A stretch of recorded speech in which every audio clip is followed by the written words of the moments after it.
یہی جابر بن سمرہ رضی اللہ تعالیٰ عنہ بیان فرماتے ہیں کہ ایک رات 14ویں کی رات تھی، حضور علیہ الصلوۃ والسلام سرخ جبہ زیب تن کر کے حضور علیہ الصلوۃ والسلام آرام فرما رہے تھے۔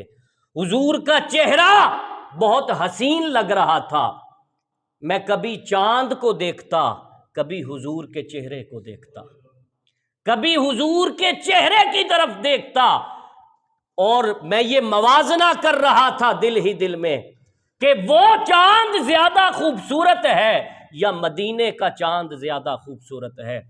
کہتے ہیں میں دیکھ کر موازنہ کرتا رہا، اتنے میں میرے دل میں یہ بات اتری کہ جابر بن سمرہ کہتا کیوں نہیں کہ اس چاند میں تو دھبے ہے، مدینے کا چاند اس چاند سے بھی بڑھ کر حسین ہے۔